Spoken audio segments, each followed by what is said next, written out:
What's going on, okay, guys? I'm doing the intro. You're not doing the I got intro. this one. Let me handle it. What's going on, guys? It's Garrett Myers, Chandler David Smith. Gotta use a middle name. What's going on, guys? This is Chandler Smith, and today I am here with Garrett Myers. And unfortunately, I have to eat my words because he had me go and look at a single family home that I gave the X to and said it would not be a good investment. And Garrett decided to buy it anyways. You're probably the only person I've ever advised against purchasing a property that's purchased it, which is somewhat frustrating because you're my best friend and it is what it is. But in this video, we're gonna show you why I was against Garrett purchasing this single family home. And then we're gonna show you what Garrett did to actually make it be a really good investment. So with all of that being said, let's jump into it. Mama knows best. That's what they always say, Chan. You wanna own being mama, you go for it. All right, guys, if you're new to the channel, my name's Chandler Smith, and I've been investing in real estate for the last 8 years. I currently own over $14 million of real estate, and this is my best buddy, Garrett Myers. He owns 15 units, and we share a storage unit complex, which puts you between $3.5, $4 million in real estate. Yes, we did double count the storage units because we can. No, I didn't double count. Oh, you didn't? You just counted half? I just counted half. Yeah. You got to double count. I counted the full amount of the storage units in my 14 million, if you were wondering. All right, do your thing. You use me. Smash the like button, like and subscribe. Or don't, but it would mean a lot if you did. It would. And if you enjoy the videos with Garrett, let us know in the comments. We got to see if he's worth keeping around. Today, we are going to show you a single family home. And just so you guys know, I am not a huge single family guy. I love multifamily stuff. However, Garrett is the king of single family properties. And this specific property, he said he should buy. I disagreed with him, and in this video, we're gonna show you how Garrett ended up being right and I ended up being wrong. So I'm gonna share with you why I said he shouldn't buy it. He's gonna share with you why he thought he should, and I have to eat my words. So with that being said, we're gonna jump right into it. All right, so Garrett came, first off, where's this property at? It's in St. Anthony, Idaho. Okay, strike number one. This is the first reason that I didn't want to purchase the property because it's in a very small town. How many people are in St. Anthony? A couple thousand probably, but they have an Arctic Circle. It's delicious. All right, tell me more. As they say in German, it's wunderbar. St. Anthony is about 40 minutes north of where we live. The reason I like it is it's 10 minutes away from Rexburg, which is obviously the college town. City. Rexburg has about 20,000 students probably. Mm-hmm. And St. Anthony is like half the price.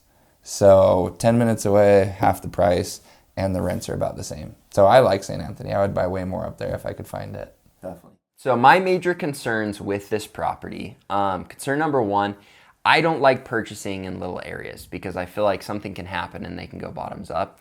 You're definitely depending on the school for your renters though. Yeah, probably most So of the time. I own property in the Rexburg area. I own an 8-plex there. So obviously I believe in that market and my units there have done extremely well. So maybe a mistake on my end, especially with how fast the school's going, having that be a complaint. My other complaint was the property was pretty trashy. Oh yeah. A little bit. It like the floors were pretty slanted. Have you fixed that? No. Just like owning it. The inspector said, and I quote, "It stood for 100 years. It'll probably stand for a few more."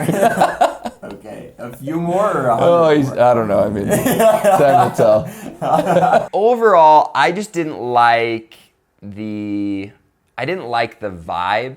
I didn't like the area. I didn't like the risk of getting it filled. One, because I didn't know the market, but two, I thought that in this area it would take longer to fill it. And I talked about that in the videos. I actually went and did a walkthrough, and we can kind of show you some of the before pictures of this property. If I remember right, the ceiling was kind of falling off. The floors were really crooked. I also, didn't it only have one bedroom at the time? Yeah, it's 1 bed, 1 bath. Cool. Did you change that at all or just left it one bedroom? Okay, so for me, I walked into this and I was thinking maybe we could rent it for $650, $700. What was it? For sell for? 80,500 is what I purchased it for. Okay. So I looked at that and I'm like, man, for a property like this, I better get the 1% rule after renovations. And so I was very hesitant to purchase it. Now, could I have done more research, maybe got more comfortable? Yeah, but for me, those things were enough for me to say, dude, not worth my time, single family home. You got to buy it in cash. That was the other thing. You need to come up with cash. You didn't have to. I just wanted to be So Garrett decided he wanted to use the BRRRR strategy to purchase the property, and he went through with it. So tell us what happened. First of all, Chandler makes it sound a little worse than it is. St. Anthony is actually a gorgeous little town. It gets a lot of traffic on the way to Yellowstone and Island Park up here. There's a river that flows right through. It's really pretty. And this house is directly across the street from their city hall building, which is this big brick, really pretty building. And so the property still needs some work. I didn't do anything with the exterior, and it needs some love. We'll show you a little picture. I'm pretty sure I have one with my Corvette in front of it. So. Yeah, it needs some exterior work for sure, but another day to be determined. The inside, the ceiling had some water damage, but the guy who owned it right before me put a new roof on it, repaired most of that. So all we had to do was replace some of the drywall. The flooring is crooked for sure, but I mean, it makes for fun race car tracks for the kids and stuff like that. Lemons to lemonade. We replaced most of the flooring. We replaced the kitchen countertops. We repainted everything. My little brother and his wife did most of the work. So it was a good learning experience for them. All things considered, we probably put about $5,000 into it and rented it out for $850, and it rented in a day. So. Very nice. So you reached the 1% rule even with your renovation costs. The other thing, and this is something Garrett has always put a lot of stock in and is willing to, I would say gamble, but the reality is, like, you know the market well and you're able to add big value to it. On top of that, our market has exploded. And so there's a lot of real estate I wish I would have bought. I'm sure you feel the same way.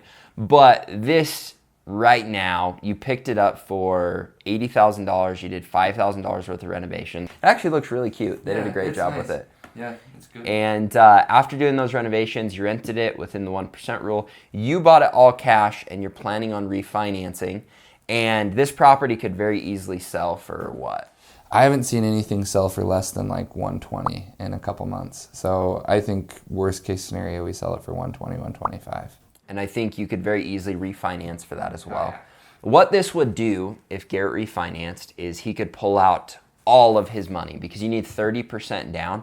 At 125, you'd be able to have 30% down and pull out literally all of your money. So now he can pull out all of the money he had into it, get a loan on the property for the total amount, and then the amount above that he can leave as the down payment. Now, a lot of people ask why you would do this. Well, this is what's really cool about the BRRRR strategy is now Garrett is getting an infinite return by refinancing this property, because he doesn't have any of his own money in it. Because if he's able to resell it, infinity sign.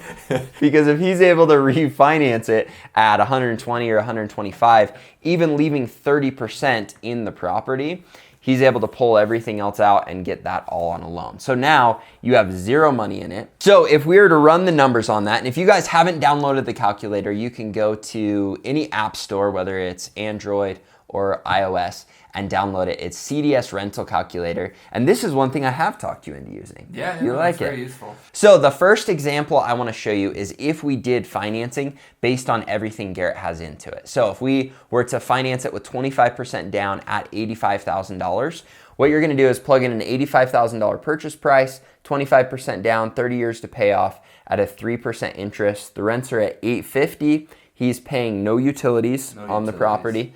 We're running vacancy at 6%, maintenance at 12%, and management at 7%. This is way higher than anything that Garrett's paying because his brother's managing it for him. And the maintenance now, after doing the fixes, 12% is fair. We should probably still set that aside. So it's a fair calculation. Insurance is $300.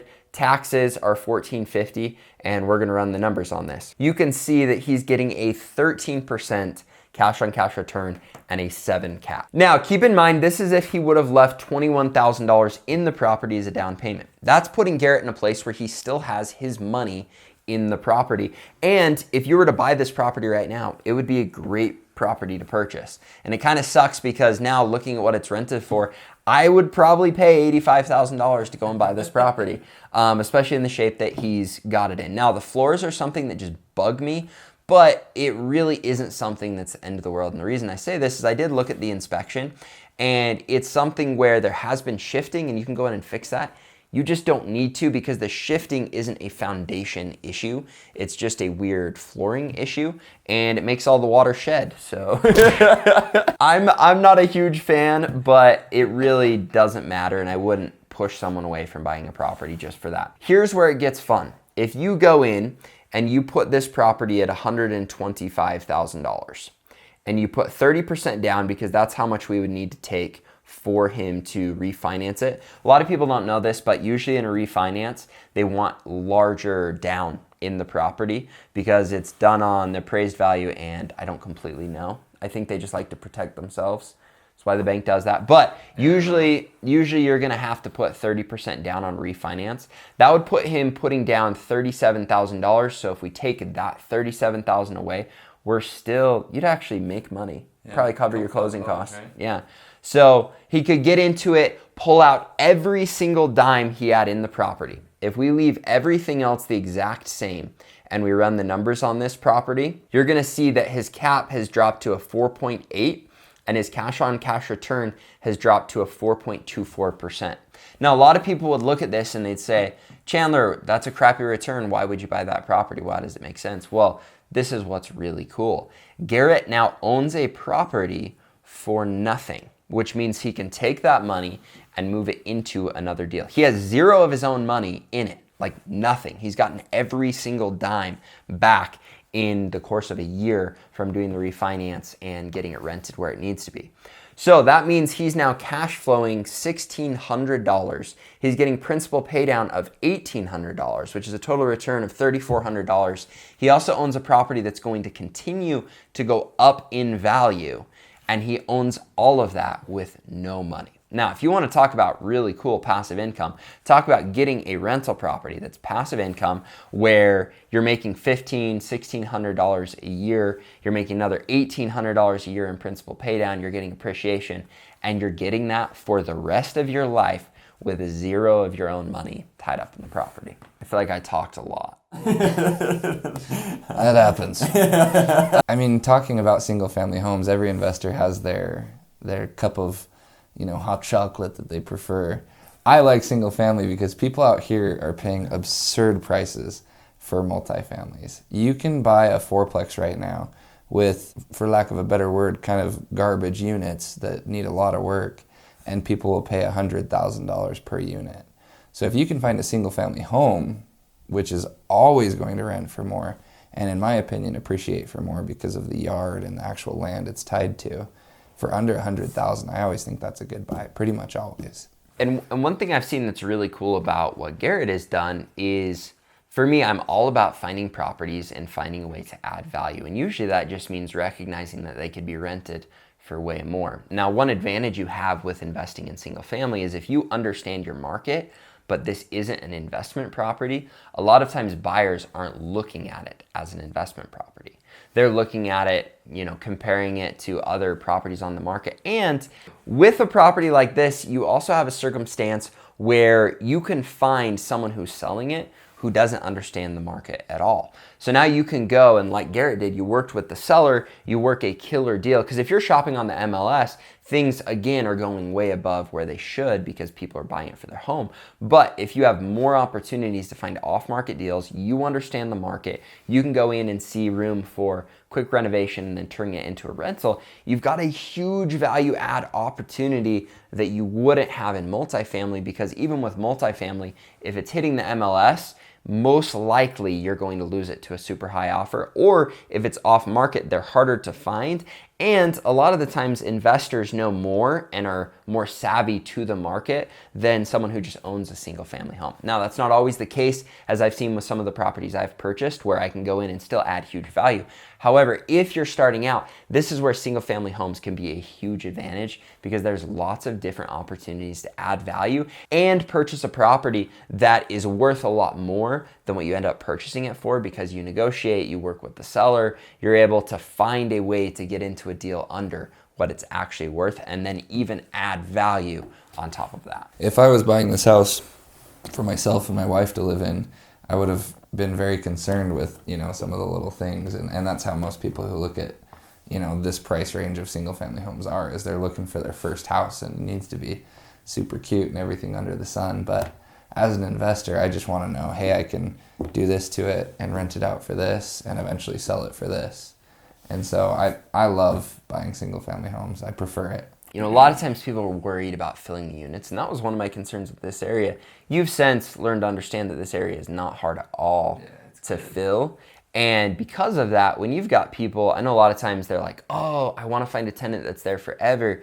That really isn't that big of a deal. And I think a lot of tenants are going to look at this and say, hey, I need a place for the next 1 to 2 years. I'm okay with a crooked floor. Or I'm okay with living 20 minutes outside of where I work if it means I'm going to save $300 in rent. Yeah, and they don't have neighbors on both sides of them, and they don't have dogs, but they could potentially have a dog at some point. Yeah, and they've got a property of their own, and this property for sale in Rexburg, just 10 to 20 minutes in, is going to be renting for probably $1,100 or $1,200, maybe even more than that. And it would probably sell for close to $180, I would think. Yeah. So especially as Rexburg expands, I do see a ton of value in this property because I think a lot more people are going to start picking this city to live in. So well played on Garrett's end. I really hope you guys enjoyed this video because it's fun to look at some deals that, maybe I was fearful of. And the biggest reason I was fearful is I didn't understand the market. And that's why it's so crucial to really take the time, understand your market. And as you do that, rather than looking at a deal and just being uncomfortable because you don't know, if you take the time to dive in, understand it, and make the jump, it can pay off big for you as it did for you. Yeah. Well, guys, if you enjoyed this video, make sure you smash the like button, subscribe to the channel, and hit the little bell. And we'll look forward to seeing you in the future videos where my goal is to help you to build a huge passive income. Thanks, guys.